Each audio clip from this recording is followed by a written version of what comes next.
ಇಲ್ಲಿ ನಾನು 1 ಗಂಟೆ ತಗೊಳ್ಳೋದಿಲ್ಲ, 10 ನಿಮಿಷದಲ್ಲಿ ಒಂದು ಕೆಲಸವನ್ನು ಮುಗಿಸ್ತೇನೆ.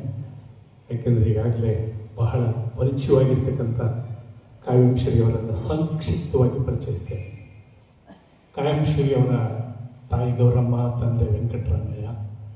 ಬೆಂಗಳೂರಿನಲ್ಲೇ ಹುಡ್ತಾರೆ, ಬೆಂಗಳೂರಿನಲ್ಲೇ ಬೆಳೀತಾರೆ, ಬೆಂಗಳೂರಿನಲ್ಲೇ ಶಿಕ್ಷಣ, ಬೆಂಗಳೂರು ಊಟ, ಬೆಂಗಳೂರು ಆಟ, ಬೆಂಗಳೂರಿನ ವೆದರು, ಅದರಲ್ಲಿ ಅರಳಿದ ಹೂವು ನಮ್ಮ ಕಾವ್ಯಶ್ರೀಗಳು. ಅಲ್ಲಿ ಬೆಂಗಳೂರು ಉತ್ತರ ತಾಲೂಕಿನ ಕಾವಲು ಭೈರಸಂದ್ರ ಇವರು ಹುಟ್ಟೂರು. MA ಕನ್ನಡದಲ್ಲಿ, ಇಂಗ್ಲೀಷ್ನಲ್ಲಿ, ಭಾಷಾ ವಿಜ್ಞಾನದಲ್ಲಿ ಮತ್ತು PhD ಮಾಡ್ತಾರೆ. PhDಯನ್ನು ಕನ್ನಡ ಭಾಷೆಯ ಕುರಿತು ತಮ್ಮ ಅಭಿಮಾನದ PhDಯನ್ನು ಮಾಡ್ತಾರೆ. ಈಗ ವೃತ್ತಿ ಸುಮ್ಮನೆ ಒಂದ್ಸಲ ನೋಡಿ ಅವರನ್ನು. ನಾನು ಇವರು ಪರಿಚಯ ಆದಾಗ ಹೇಗಿದ್ರು ಈಗಲೂ ಒಂದು ಚೂರು ಬದಲಾಯಿಸಿದ, ಆಕಾರದಲ್ಲಾಗಲಿ, ಮಾತುಗಾರಿಕೆಯಲ್ಲಾಗಲಿ, ಭಾವಗಳಲ್ಲಾಗಲಿ. ಅವರನ್ನು ನೋಡ್ತಾ ಇದ್ರೆ ಒಂಥರ ಮುಗ್ಧ ಮಗುವಿನ ಥರ ಕಾಣ್ತಾರೆ. ಮಗುವೇನಲ್ಲ, ಮುಗ್ಧರು, ವಿನಯವಂತರು. ಇಂಥ ಒಬ್ಬರು ನನ್ನ ಗೆಳೆತನದ ಬೌಂಡ್ರಿ ಒಳಗಡೆನೆ ಇಟ್ಕೊಂಡಿದ್ದೀನಿ ಅನ್ನೋದು ನನ್ನ ಹೆಮ್ಮೆ. ಬೆಂಗಳೂರಿನ ಕನ್ನಡ ವಿಶ್ವವಿದ್ಯಾಲಯದಲ್ಲಿ ಪ್ರಾಧ್ಯಾಪಕರಾಗಿ ವೃತ್ತಿ ಮಾಡ್ತಾ ಇದ್ದಾರೆ. ಈಗ ಅವರಿಗೆ ಒಂದು 55 ವರ್ಷ ಇರ್ಬೋದಾ ಸರ್? 56 ವರ್ಷ. ನಾವು ಕಡಿಮೆ ಹೇಳಿದಾಗ ಖುಷಿ ಪಡ್ತೀವಿ, ಅವರು ಜಾಸ್ತಿನೇ ಹೇಳ್ತಾ ಇದ್ದಾರೆ. ಸಾಹಿತ್ಯದಲ್ಲಿ ಅವರ ತುಂಬ ಸಾಹಿತ್ಯವನ್ನು ನಾನು ಓದಿಲ್ಲ. ಕೆಲವು ವಿಮರ್ಶಾ ಲೇಖನಗಳನ್ನು ನಾನು ಓದಿದ್ದೆ ಸರ್. ನಮ್ಮ ಕರ್ನಾಟಕ ಸಂಘಕ್ಕೆ ಬರೆದಂಥ ಒಂದು ವಿಮರ್ಶಾ ಲೇಖನ ಅದ್ಭುತವಾಗಿರ್ತದೆ. ಕೆಲವು ವಿಮರ್ಶಾ ಲೇಖನಗಳನ್ನು ಓದಿದ್ದೇನೆ. ತುಂಬ ದೊಡ್ಡ ಚಿಂತಕರು. ಇದೆಲ್ಲಕ್ಕಿಂತ ಹೆಚ್ಚಾಗಿ ಸುಮಾರು 50 ಕನ್ನಡ ಪುಸ್ತಕಗಳನ್ನು ಇದುವರೆಗೆ ಅವರು ಪಬ್ಲಿಷ್ ಮಾಡಿದ್ದಾರೆ. ಒಳ್ಳೆಯ ಕೃತಿ ರಚನಾಕಾರರು, ಚಿಂತಕರು ಹೆಸರನ್ನು ತಗೊಂಡಿದ್ದಾರೆ. ಸಾಹಿತ್ಯದ ವಿಮರ್ಶಕರು. ಇದೆಲ್ಲದಕ್ಕಿಂತ ನನಗೆ ಹೆಚ್ಚಾಗಿ ಒಳ್ಳೆಯ ಕವಿಗಳು. ಯಾಕೆಂದರೆ ನಾನು ಸ್ವಲ್ಪ ಕಾವ್ಯಪ್ರಿಯ. ನನ್ನ ಹತ್ರ ಇರ್ತಕ್ಕಂಥ 2000 ಪುಸ್ತಕಗಳಲ್ಲಿ 1600 ಪುಸ್ತಕಗಳು ಬರೀ ಕವನಗಳ ಪುಸ್ತಕಗಳು ಇಟ್ಟಿವೆ. ಹಾಗಾಗಿ ಕಾವ್ಯಪ್ರಿಯ ಆಗಿರೋದ್ರಿಂದ ಅದು ಗೊತ್ತಾಗಿಯೋ ಏನೋ ಅವರ ಎಲ್ಲ ಸಮಗ್ರ ಕಾವ್ಯವನ್ನು ನನಗೆ ಕೊಟ್ಟಿದ್ದಾರೆ. ಓದುವ ಎಲ್ಲ ಪ್ರಯತ್ನಗಳನ್ನು ನಾನು ಮಾಡಿದ್ದೇನೆ. ತುಂಬ ಒಳ್ಳೆಯ ಕವನಗಳನ್ನು ಅವರು ರಚನೆ ಮಾಡಿದ್ದಾರೆ. ಅದರ ಜೊತೆಯಲ್ಲಿ ನನಗೊಂದು ಅವಕಾಶ ಸಿಕ್ತು. ಕಾವ್ಯಶ್ರೀಯವರ 14 ಗೀತೆಗಳನ್ನು ನಾನು ರಾಗ ಸಂಯೋಜನೆ ಮಾಡಿ ಹಾಡ್ತಕ್ಕಂಥ ಒಂದು ಹಾಡೋದಲ್ಲ, ನಾನೊಂದು 5-6 ಗೀತೆಗಳನ್ನು ಹಾಡಿದ್ದೇನೆ. ನಾಡಿನ ಪ್ರಸಿದ್ಧ ಗಾಯಕರು ಪಲ್ಲವಿಯವರು, ಅಜಯ್ಯವರು ಮತ್ತು ಬೇರೆ ಬೇರೆ ಎಲ್ಲ ಗಾಯಕರುಗಳು ಸೇರಿ ಹಾಡಿದ್ದಾರೆ. ಬಹಳ ಆಶ್ಚರ್ಯ ಅಂದರೆ ನಮ್ಮ ಕನ್ನಡದಲ್ಲಿ ಬೇಕಾದಷ್ಟು ಜನ ಕವಿಗಳು ಇದ್ದಾರೆ, ಶ್ರೀಮಂತ ಕವಿಗಳು ಇದ್ದಾರೆ, ದುಡ್ಡು ಇರೋರು ಇದ್ದಾರೆ, ಚೆನ್ನಾಗಿ ಬೇಕಾದಷ್ಟು ದುಡ್ಡು ಇರೋರು ಇದ್ದಾರೆ ಸರ್. ಆದರೆ ಅವರು ತಮ್ಮ ಹಾಡನ್ನು ರೆಕಾರ್ಡ್ ಮಾಡಿಸ್ಬೇಕು. ಯಾಕಂದ್ರೆ ಇವತ್ತಿನ ಟ್ರೆಂಡು ಹಾಡನ್ನು ಬರೀ ಓದೋದು. ಆಗಲೇ ನಮ್ಮ ಭಾಳ ಚೆನ್ನಾಗಿ ಹೇಳಿದ್ರು ನಮ್ಮ ಮೇಡಮು, ಶೀಲಾ ಮೇಡಮು, ಹಾಡುವ ಕವನಗಳಿದ್ದಾವೆ, ಓದುವ ಕವನಗಳಿದ್ದಾವೆ. ಓದುವ ಕವನಗಳನ್ನು ಹಾಡ್ಲಿಕ್ಕೆ ಹೋದರೆ ಸೂಕ್ತ ಆಗಲ್ಲ. ಹಾಡುವ ಕವನಗಳನ್ನು ಬರೀ ಓದಿದರೆ ಅವು ಮುಟ್ಟೋದಿಲ್ಲ. ಹಾಗಾಗಿ ನಾನು ಶ್ರೀನಿವಾಸ ಮೂರ್ತಿ ಅವರಿಗೆ ತಮಾಷೆ ಮಾಡ್ತಾ ಇರ್ತೀನಿ, ನಿಮ್ಮ ಗೀತೆಗಳನ್ನು ಯಾರು ಬೇಕಾದರೂ ಟ್ಯೂನ್ ಮಾಡ್ಬೋದು ಅಂತ. ಆಮೇಲೆ ಒಂದು ಗೀತೆಗೆ 10 ಜನ ಟ್ಯೂನ್ ಮಾಡಿರೋದು ನನಗೆ ಗೊತ್ತಿದೆ. 10 ಜನ. ಯಾಕಂದ್ರೆ ಅಷ್ಟು ಛಂದೋಬದ್ಧವಾಗಿರ್ತಕ್ಕಂಥ ಭಾವಗೀತೆಗಳನ್ನು ಬರೆದಿರ್ತಕ್ಕಂಥ ಕವಿ. ಹೆಚ್ಚು ಛಂದಸ್ಸನ್ನು ಬಳಸಿಕೊಂಡೇ ಅವರು ಗೀತೆಗಳನ್ನು ರಚನೆ ಮಾಡಿದ್ದಾರೆ. ಅಷ್ಟು ಸಾಕು ಅನಿಸುತ್ತೆ. ಅವ್ರು ಯಾವ್ಯಾವ ಪುಸ್ತಕ ಬರೆದಿದ್ದಾರೆ, ಏನೇನು ಬರೆದಿದ್ದಾರೆ, ನಮ್ಮ ಸುಂದರರಾಜ್ ಸರ್ ಅವ್ರ ಲೇಖನದಲ್ಲಿ ಭಾಳ ಚೆನ್ನಾಗಿ ಬರೆದಿದ್ದಾರೆ. ನಮ್ಮ ಶಿವಮೊಗ್ಗದ ಪತ್ರಿಕೆಯಲ್ಲಿ ಆ ಪತ್ರಿಕೆ ತೆಗೆದು ಓದಿ, ಈಗ ಅದಕ್ಕೆ ಸಮಯ ಇಲ್ಲ. ನನಗೆ ಕೆಲವು ಕಾಡುವ ಅವರ ಒಂದೆರಡು ಸಾಲುಗಳನ್ನು ಹೇಳಿ ನನ್ನ ಆತ್ಮೀಯ ಮಿತ್ರರಾಗಿರ್ತಕ್ಕಂಥ ಕಾವ್ಯ ಶ್ರೀನಿವಾಸ್ ಸರ್ ಅವರು ಇಷ್ಟು ಜನ ಅತಿಥಿಗಳ ಜೊತೆಯಲ್ಲಿ ರಾಗರಿಂಗಣ ಅಂತಕ್ಕಂಥ ಈ ಸುಂದರವಾದ ಕಾರ್ಯಕ್ರಮಕ್ಕೆ ಇಷ್ಟೊಂದು ಜನ ಸೇರಿರೋದು ಸರ್ ಶಾಂತಾ ಶೆಟ್ಟಿಯ ಪ್ರಯತ್ನ ಒಬ್ಬರಿಂದಲೇ ಅಲ್ಲ, ನಿಮ್ಮ ಹೆಸರಿನಿಂದಲೂ ಬಂದಿದ್ದಾರೆ ಅಂತ ನಾನು ಅನ್ಬೋದು. ಮೈ ರೈಟ್ ಶಾಂತ? ಹಾಗಾಗಿ ಸುಮಾರು 300ಕ್ಕೂ ಹೆಚ್ಚು, ಆಗಲೇ ಒಂದು ಮಾತು ಹೇಳ್ತಾ ಇದ್ದೆ, ಬಹಳ ಜನ ಶ್ರೀಮಂತ ಕವಿಗಳಿದ್ದಾರೆ, ಇನ್ಕ್ಲೂಡಿಂಗ್ ಕುವೆಂಪು ಅವರು. ಅವರು ಒಂದು ಗೀತೆಯನ್ನು ಧ್ವನಿ ಮುದ್ರಿಸಿ ಅಂತ ಯಾರಿಗೂ ಹೇಳಿದ್ದಿಲ್ಲ, ಖರ್ಚು ಮಾಡಿದ್ದಿಲ್ಲ. ಹಾಡ್ತೀರಾ? ಹಾಡ್ಕೊಡಿ. ಶಿವಮೊಗ್ಗ ಸುಬ್ಬಣ್ಣವರು ಹೋಗ್ಬಿಟ್ಟು ಬಾಗಿಲೊಳ ಕೈ ತೊರೆದು ಒಳಗೆ ಬಾ ಯಾತ್ರಿಕನ ಹಾಡಿದಾಗ ಒಂದೇ ಸರಿಗೆ ಬರಪಟ್ಬಿಟ್ರಂತೆ, ನನ್ನ ಎಲ್ಲ ಗೀತೆಗಳನ್ನು ಹಾಡಲಿಕ್ಕೆ ಪರ್ಮಿಷನ್ ಕೊಟ್ಟೆ. ಪರ್ಮಿಷನ್ ಕೊಡ್ಬೋದು, ಆದರೆ ಕಾಸು ಯಾರು ಕೊಡಲಿಲ್ಲ. ಅವ್ರ ಹತ್ರ ಇದ್ರು ಎಲ್ಲ ಕವಿಗಳ ಹತ್ರ ಇದೆ ಕಾಸು ಅಂತ ಹೇಳಲ್ಲ. ಇದ್ದವ್ರು ಯಾರು ಕಾಸು ಹಾಕಿ ಜನಗಳಿಗೆ ಮುಟ್ಟಿಸ್ಬೇಕು ಅನ್ನೋ ಪ್ರಯತ್ನ ಮಾಡಲಿಲ್ಲ. ಆದರೆ ನನಗೆ ತಿಳಿದಿರೋ ಪ್ರಕಾರ 250 ಗೀತೆಗಳಿಗೂ ಹೆಚ್ಚಿನ ಗೀತೆಗಳನ್ನು ತಮ್ಮ ಸ್ವಂತ ಖರ್ಚಿನಲ್ಲಿ ಹಾಡುಗಳನ್ನು ಮಾಡಿ ಕರೋಕೆಯನ್ನು ಮಾಡಿ, ಏನು ನಮ್ಮ ಗಾಯಕರಾಗಿದ್ದು ಕರೋಕೆಯನ್ನು ಮಾಡಿ ಜನಕ್ಕೆ ತಲುಪಿಸ್ತಕ್ಕಂಥ, ಹಾಗಂತ ನನ್ನ ಕವನಗಳು ಬಹಳ ಅದ್ಭುತವಾದ ಕವನಗಳು ಅನ್ನೋ ಹೆಮ್ಮೆಯೂ ಅವರಿಗಿಲ್ಲ. ಅದು ಬಹಳ ಮುಖ್ಯವಾದಂಥ ಒಂದು ಮುಗ್ಧ ಮನಸ್ಸು ಅಂತ ನಾನು ಯಾಕೆ ಹೇಳಿದೆ ಅಂತಂದರೆ, ನನ್ನ ಕವನಗಳನ್ನು ಮೀರಿದ ಕವನಗಳನ್ನು ಯಾರು ಬೇಕಾದರೂ ಬರೀತಾರೆ ಅನ್ನೋದು ಅವ್ರಿಗೆ ಗೊತ್ತು.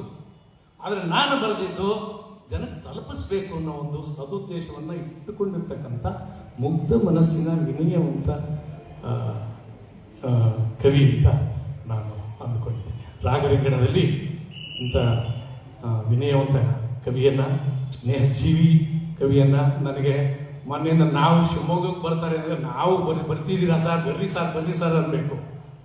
ಅವ್ರು 3 ದಿನದಿಂದ ಫೋನ್ ಮಾಡ್ತಾ ಇದ್ದಾರೆ, ಸರ್ ನಾನು ಶಿವಮೊಗ್ಗ ಬರ್ತಾ ಇದ್ದೀನಿ ಸರ್, ಗೊತ್ತಾಯ್ತು ಸರ್, ನಮ್ಮದೇ ಸಂಸ್ಥೆ, ನಾವೆಲ್ಲ ಇದ್ದೀವಿ ಸರ್ ಇಲ್ಲಿ. ಮತ್ತೆ ನಿನ್ನೆ ಸರ್ ನಾನು ಶಿವಮೊಗ್ಗ ಬರ್ತಾ ಇದ್ದೀನಿ, ಬರೀ ಸರ್. ಮತ್ತೆ ಇವತ್ತು ಬೆಳಗ್ಗೆ ಸರ್ ನಾನು ಶಿವಮೊಗ್ಗ ಬರ್ತಾ ಇದ್ದೀನಿ, ರಾತ್ರಿ ನನ್ನ ಜೊತೆಗೆ ಊಟಕ್ಕೆ ಇರಬೇಕು ಸರ್. ದಿಸ್ ಈಸ್ ಮಗುವಿನ ಮನಸ್ಸು ಅಂತ ನಾನು ಯಾಕೆ ಹೇಳಿದೆ ಅಂದರೆ, ಇಂಥದ್ದು ತಮ್ಮ ಕಾವ್ಯ ಬಹಳ ದೊಡ್ಡದು.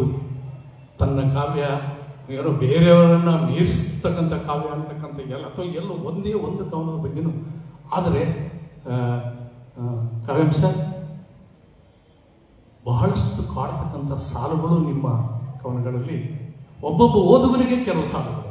ನನಗೆ ಉದಾಹರಣೆಗೆ ಸುಮ್ಮನೆ 1-2 ಸಾಲುಗಳನ್ನು ಹೇಳಿ ನನ್ನ ಮಾತನ್ನು ಮುಗಿಸ್ತೇನೆ.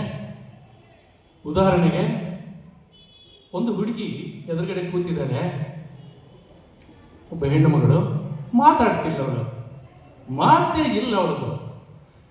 ಇವಳು ಮಾತಾಡ್ತಾರೆ ಅನ್ನೋ ಪ್ರಯತ್ನದಲ್ಲಿ ಇವರಿದ್ದಾರೆ ಸರ್, ನಾನು ಅರ್ಥ ಮಾಡ್ಕೊಂಡ ಹಾಗೆ ಮಾತಿಲ್ಲದ ಕಡೆ. ಅಣ್ಣ ಎಫ್ ಕೊಡು ಒಂಚೂರು.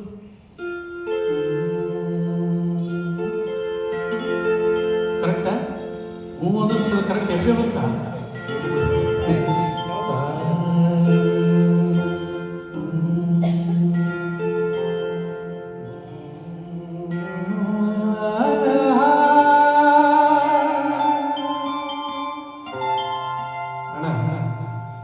ಎದುರುಗಡೆ ಒಬ್ಬ ಹುಡುಗಿ ಕೂತಿದ್ದಾರೆ, ಆ ಕವಿ ಹುಡುಗಿ ಎದುರುಗಡೆ ಕೂತಿದ್ದಾರೆ, ಇನ್ಸ್ಟ್ರೂಮೆಂಟಲ್ಲಿ ಹೇಳ್ತಾ ಇದ್ದಾರೆ. ನಾವು ಸುಗಮ ಸಂಗೀತಕ್ಕೆ ಇನ್ಸ್ಟ್ರೂಮೆಂಟನ್ನು ನುಡಿಸುವಾಗ ಏನು ಭಾವ ಇದೆ ಅಂತ, ತಾಳ, ಹಾಗಂತ ತಾಳನ ನಾವು ನುಡಿಸದೆ ಏನೋ ಅಲ್ಲಿ ನಾಟಕ ಮಾಡೋಕ್ಕಾಗಲ್ಲ. ತಾಳ ಹೋಗ್ತಾ ಇರ್ಬೇಕು, ದಾಟಿ ನಕ್ಕ ದಿನ ಹೋಗ್ತಾ ಇರ್ಬೇಕು. ಸರಿ, ಈ ಭಾವಕ್ಕೆ ಏನು ಬೇಕು? ಎದುರುಗಡೆ ಒಬ್ಬಳು ಹುಡುಗಿ ಕೂತಿದ್ದಾರೆ. ಆ ಹುಡುಗಿ ಕೂತಿರ್ತಕ್ಕಂಥ ಪಕ್ಕದಲ್ಲೂ ಇವ್ರು ಪರಿಚಿತವಾದಂಥ ಹುಡುಗಿಯ ಮಾತನ್ನು ಇವರು ಎಕ್ಸ್ಪೆಕ್ಟ್ ಮಾಡ್ತಾ ಇದ್ದಾರೆ. ಮಾತಾಡ್ತಿಲ್ಲ ಅವರು, ಮಾತಲ್ಲಿ ಏನನ್ನೂ ತಿಳಿಸ್ತಾ ಇದ್ದಾರೆ, ಮಾತಲ್ಲಿ ಏನೋ ಸಂವಹನ ನಡೀತಾ ಇದೆ ಅಂತಕ್ಕಂಥ ಒಂದು ಅದ್ಭುತವಾದಂಥ ಕಲ್ಪನೆ ಈ ಗೀತೆಯಲ್ಲಿ. ಇದನ್ನು ನಾನು ರಾಗ ಸಂಯೋಜನೆ ಒಂದು ವಿಶೇಷವಾದ ಇದನ್ನೇ ಮಾತಿಲ್ಲದ ಕವಿತೆ. ಕಾವ್ಯಂ ಶ್ರೀನಿವಾಸ್ ಅಂತ ಹೊಡಿದೆ, ಯುವರಾಜ್ ಅಂತ ಹೊಡೆದ್ರೆ ಬರಲ್ಲ. ನಾನು ನೋಡೋಣ ಅಂತ ಮೊನ್ನೆ ಹೊಡೆದೆ, ಭಾಳ ದಿನ ಕೇಳೋಣ ಅಂತ. ಅದ್ಭುತವಾಗಿ ಗೀತೆ ಅದು. ಮಾತಿಲ್ಲದ ಕವಿತೆ ನಾ ಹಾಡಿದೆ, ಮಾತಿಲ್ಲದ ಕವಿತೆ ನೀ ಹಾಡಿದೆ, ಈ ಹಾಡಿಗೆ ನನ್ನ ಕವಿತೆ ಸೋತಿದೆ. ನೀನು ಮಾತಾಡ್ತಾನೇ ಇಲ್ಲ, ಕೊನೆಗೆ ನಾನೇ ಸೋತ್ಬಿಟ್ಟು ನನ್ನ ಕವನವನ್ನು ಬರೀತಾ ಇದ್ದೀನಿ. ಕೊರಳು ಕೊರಳು ಕೊರಳು ಅಂದರೆ ಮಾತು ಮಾತು ಮಾತು, ಜಗವೆಲ್ಲ ತುಂಬಿದೆ. ನನಗೆ ಪ್ರಪಂಚವೆಲ್ಲ ಮಾತಾಡ್ತಾ ಇದೆ, ಈ ಹುಡುಗಿ ಮಾತಾಡ್ತಾ ಇರುವಾಗ ಅನ್ನಿಸ್ತಾ ಇದೆ. ಕೊರಳು ಕೊರಳು ಕೊರಳು, ತಿಳಿಯದು ಇಲ್ಲಿ ಯಾವುದು ಅರ್ಥ. ಅವಳು ಏನು ಹೇಳ್ತಿದ್ದಾಳೆ ಅಂತ ನನಗೆ ಅರ್ಥ ಆಗ್ತಿಲ್ಲ. ಇನ್ನೀ ವ್ಯಾಕರಣ ಅಲ್ಲಬೇಕು ಕವಿಗಳೆಲ್ಲ. ನಾನು ಯಾವ ವ್ಯಾಕರಣದಲ್ಲಿ ಇವಳು ಮಾತನ್ನು ನಾನು ಹಿಡಿದಿಡ್ಲಿ? ಇನ್ನು ನಾನು ವ್ಯಾಕರಣದಲ್ಲಿ ಬರೆಯಕ್ಕೆ ಹೋದರೆ ಈ ಕವನವನ್ನು ವ್ಯರ್ಥವಾಗುತ್ತೋ ಏನೋ, ಯಾವ ಛಂದಸ್ಸಿನಲ್ಲಿ ಬರೀಲಿ ಈ ಕವನವನ್ನು ಅಂತಕ್ಕಂಥ ಒಂದು ಅದ್ಭುತವಾದಂಥ ಕಲ್ಪನೆಯಿಂದ ಇಲ್ಲಿ ಈ ಗೀತೆಯಲ್ಲಿ ಮಾಡ್ತಾರೆ. ಇಂತಹ ಹತ್ತಾರು ಗೀತೆಗಳನ್ನು ನಾವು ಬಾರೆ ಹುಡುಗಿ ಜಾಲಿಯಾಗಿ ಬೆಟ್ಟ ಹತ್ತುವ, ಬೆಟ್ಟ ಹತ್ತಿ ಮೋಡ ಮುತ್ತಿ ಹಕ್ಕಿಯಾಗುವ, ಬೆಳ್ಳಕ್ಕಿಯಾಗುವ ಕೇಳಿ. ಇನ್ನು ಮುಂದಾದರೂ ಕೇಳದೇ ಇರೋರು ಸುಮ್ಮನೆ ಕಾವ್ಯಂ ಶ್ರೀನಿವಾಸ್ ಸಾಂಗ್ಸ್ ಅಂತ ನೀವು ಯೂಟ್ಯೂಬಲ್ಲಿ ಹೊಡೆದ್ರೆ, ಕಾವ್ಯಂ ಶ್ರೀನಿವಾಸ್ ಸಾಂಗ್ಸ್ ಅಂತ ನೀವು ನೋಡಿ ಮನೆಗೆ ಹೋಗ್ಬಿಟ್ಟು ಕಾವ್ಯಂ ಶ್ರೀನಿವಾಸ್ ಸಾಂಗ್ಸ್ ಅಂತ ನೀವು ಯೂಟ್ಯೂಬಲ್ಲಿ ಹೊಡೀರಿ, ಒಂದು 200 ಹಾಡುಗಳು ಓಪನ್ ಆಗುತ್ತೆ. ಅದರಲ್ಲಿ ಈ ಥರದ ಎಲ್ಲ ಗೀತೆಗಳು ಬರ್ತವೆ. ನನಗೆ ಬಹಳಷ್ಟು ಕಾಡ್ತಕ್ಕಂಥ ಇನ್ನೊಂದು ಗೀತೆ, ದೇವರಾಗಲು ಹೊರಟ ದೇವರಾಗಲಿಲ್ಲ, ದೇವರಾಗಲು ಹೊರಟ ದೇವರಾಗಲಿಲ್ಲ, ಮನುಷ್ಯನಾಗಲು ಹೊರಟ ದೇವರಾದನಲ್ಲ. ಈ ಚಪ್ಪಾಳೆ ಜೋರ ಹೊಡಿರಿ, ನನಗಲ್ಲ. ಇಷ್ಟು ಅದ್ಭುತವಾದಂತಹ ಗೀತೆಗಳನ್ನು ರಚಿಸಿರ್ತಕ್ಕಂಥ ನಮ್ಮ ಕಾವ್ಯಶ್ರೀಯವರಿಗೆ, ದೇವರಾಗಲು ಹೊರಟ ದೇವರಾಗಲಿಲ್ಲ, ಮನುಷ್ಯನಾಗಲು ಹೊರಟ ದೇವರಾದನಲ್ಲ. ಮುಂದಕ್ಕೆ ಏನು ಅನ್ನೋದನ್ನು ನಾನು ಹಾಡಿಗೆ ಬಿಡ್ತೀನಿ. ಹಾಡಲ್ಲಿ ರೆಕಾರ್ಡ್ ಆಗಿದೆ. ನಾನು ಹೇಳಿದಾಗಲೇ 10 ಜನ ರೆಕಾರ್ಡ್ ಟ್ಯೂನ್ ಮಾಡ್ತಾರಂತೆ. ಈ ಗೀತೆನ ಒಂದು 7-8 ಜನ ಟ್ಯೂನ್ ಮಾಡಿ, ನಾನು ಟ್ಯೂನ್ ಮಾಡಿದೆ ಸರ್, ನಾನು ಹಾಡ್ಬೇಕಿದ್ದ ನಂದೆ. ಅಯ್ಯೋ ಹಾಡ್ಬಿಟ್ಟಿದಾರಲ್ಲ ಯುವರಾಜ್ ಅಂತ. ಇವರು 16 ಹಾಡುಗಳನ್ನು ನಾನು ಟ್ಯೂನ್ ಮಾಡುವಾಗ ಮನೆಯಲ್ಲಿ ಕೂತ್ಕೊಂಡು ಒಂದೊಂದು ಹಾಡನ್ನು ಮತ್ತೆ ಬೇರೆ ಯಾರಾದರೂ ಹಾಡಿದ್ರೆ ಆ ಹಾಡನ್ನು ಹುಟ್ಟೋದು ಬೇಡ ಅಂತ ಇವರಿಗೆ ಆ ಹಾಡನ್ನು, ಈ ಸಂಯೋಜನೆ ಇಷ್ಟ ಆಯ್ತಾ, ಈ ಸಂಯೋಜನೆಯಲ್ಲಿ ನಿಮ್ಗೆ ಇಷ್ಟ ಆಗಲಿಲ್ಲ ಅಂದರೆ ಇನ್ನೊಂದು ಟ್ಯೂನ್ ಮಾಡೋಣ ಅಂತ ಅವರಿಗೆ ಕಳಿಸಿ ಅವರ ಒಪ್ಪಿಗೆಯನ್ನು ತಗೊಂಡು 16 ಗೀತೆಗಳನ್ನು ನಾವು ಧ್ವನಿ ಮುದ್ರಿಸಿದ್ದು ನನ್ನ ಅನುಭವ. ಇಂಥದ್ದೇ ಅನುಭವಗಳು ಗಾಯಕರಿಗೆ ಸಂಯೋಜಕರಿಗೆ ಬಂದಿರುತ್ತೆ. ಒಂದು ಸುಂದರವಾದ ಅನುಭವಗಳು ಇಂತಹ ಒಳ್ಳೆಯ ಕವಿಗಳಿಂದ ಅಂತ. ಯಾಕಂದ್ರೆ ರೆಕಾರ್ಡ್ ಮಾಡ್ಬೇಕಾದ್ರೆ ಈ ಮನುಷ್ಯ ಬಂದು ಕೂತ್ಕೋತದೆ. ಯಾವ ಕುವೆಂಪು ಬಂದು ಕೂತ್ಕೊಂತಾರೆ, HS ವೆಂಕಟೇಶಮೂರ್ತಿ ಬಂದು ಎಲ್ಲಿ ಕೂತಿದ್ದಾರೆ. ನಾವು ಬೇಕಾದಷ್ಟು ರೆಕಾರ್ಡ್ ಮಾಡುವಾಗ ನಾವು ಅಶ್ವಥ್ ಜೊತೆಗೆಲ್ಲ ನೋಡಿದ್ದೀವಲ್ಲ, ಕವಿಗಳು ಎಲ್ಲೋ ಒಂದೊಂದು ಸಾರಿ ಹಿಂಗೆ ಬಂದು ಹೋಗಿದ್ದು ನೋಡಿದ್ದೇವೆ ಅಷ್ಟೇ ಹೊರತು 8 ಗೀತೆಗಳು ಬೆಳಗ್ಗಿಂದ ಸಂಜೆವರೆಗೂ ಮಾಸ್ಟರ್ ಮಾಡೋವರೆಗೂ ಬಂದು ಕೂತಿರೋದು ನೋಡಿದ್ದೀನಿ ನಾನು. ಇವರು ಅಷ್ಟು ಸಾಹಿತ್ಯಕ್ಕೂ ಮತ್ತು ಸಂಗೀತಕ್ಕೂ ಬಹಳ ಅದ್ಭುತವಾದ ಸಂಬಂಧ ಇದೆ ಅಂತಕ್ಕಂಥ ಭಾವವನ್ನು ಇಟ್ಟುಕೊಂಡು ಗೀತೆಗಳನ್ನು ಈಗಾಗಲೇ ಪುಸ್ತಕಗಳು ನಿಮ್ಮಲ್ಲಿ ಬಂದಿದೆ, ಅದರಲ್ಲಿ ಕರೋಕೆ ಇದ್ದಾವೆ. ಇನ್ನೊಂದು ಇದರಲ್ಲಿ ಇನ್ನೊಂದು ಬರ್ಬೋದೇನೋ. ಬರೀ 41 ಗೀತೆ ಇದೆ, ನಿಮ್ದು 250 ಗೀತೆ ಇದೆ. ಇನ್ನೂ 100 ಗೀತೆಗಳು ಕನಿಷ್ಠ ಜನ ಕೇಳ್ಬೋದಾದಂಥ ಇದ್ದಾವೆ. ಹಾಗಾಗಿಬಿಟ್ಟು ಜನಗಳಿಗೆ ಸರಳವಾಗಿ ಭಾವಗೀತೆಗಳನ್ನು ಮುಟ್ಟಿಸ್ತಕ್ಕಂಥ ಅತ್ಯಂತ ಇವತ್ತಿನ ಟ್ರೆಂಡ್ಗೆ ಬೇಕಾಗಿರ್ತಕ್ಕಂಥ, ಇವತ್ತಿನ ಈ ವಾತಾವರಣಕ್ಕೆ ಬೇಕಾಗಿರ್ತಕ್ಕಂಥ ಅದ್ಭುತವಾದಂಥ ಕೆಲಸವನ್ನು ಮಾಡ್ತಾ ಇರ್ತಕ್ಕಂಥ ನಮ್ಮ ಶ್ರೀನಿವಾಸ ಮೂರ್ತಿಯವರಿಗೆ, ನಮ್ಮ ಶಿವಮೊಗ್ಗದ ಕರ್ನಾಟಕ ಸುಮ ಸಂಗೀತ ಪರಿಷತ್ ಮತ್ತು ಚಿರಂತನ ಯೋಗ ಟ್ರಸ್ಟ್ ಪರವಾಗಿ ಹಾಗೂ ವೈಯಕ್ತಿಕವಾಗಿ ನಾನು ಅತ್ಯಂತ ಹೃದಯಪೂರ್ವಕವಾದಂತಹ ಅಭಿನಂದನೆಗಳನ್ನು ತಿಳಿಸ್ತಾ ಇದ್ದೇನೆ. ಸರ್, ನೀವು ಬಂದಿದ್ದು ಬಹಳ ಖುಷಿಯಾಗಿದೆ. ನಾನು ಒಂದು ಪಲ್ಲವಿ ಒಂದು ಚರಣ ಹಾಡಿ ಟ್ರೈ ಮಾಡ್ತೀನಿ.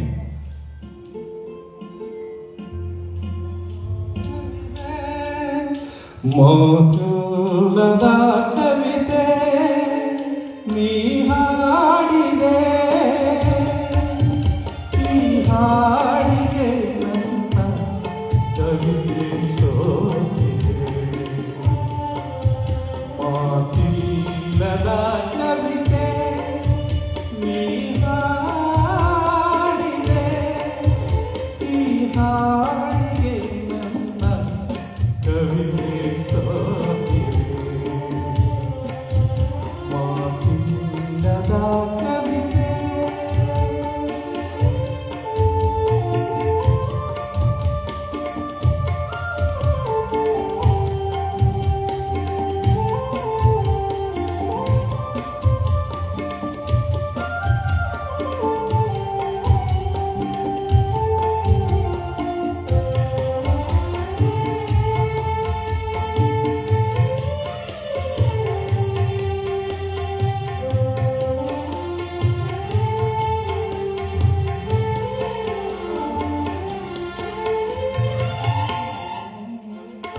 ಕೊರಡು ಕೊರಡು ಜಗವೆಲ್ಲ ಕೊರಡು ಕೊರಡು ಕೊರಡು ಜಗವೆಲ್ಲ ಕೊರಡು ಕಾಣೆಯಾಗಿದೆ ಕರುಳು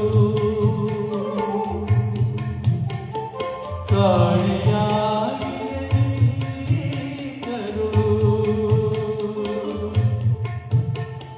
ತಿಳಿಯಲು ಯಾವುದೇ ಅರ್ಥ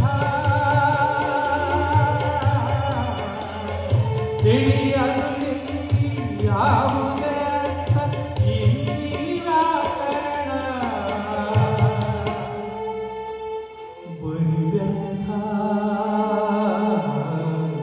ಮಾತಿಲ್ಲದ ಕವಿತೆ ನೀ ಹಾಡಿದೆ ನೀ ಹಾಡಿದೆ ನನ್ನ ಕವಿತೆ ಸೋತಿದೆ ಮಾತಿಲ್ಲದ ಕವಿತೆ ಮಾತಿಲ್ಲದ ಕವಿತೆ ಮಾತಿಲ್ಲದ ಕವಿತೆ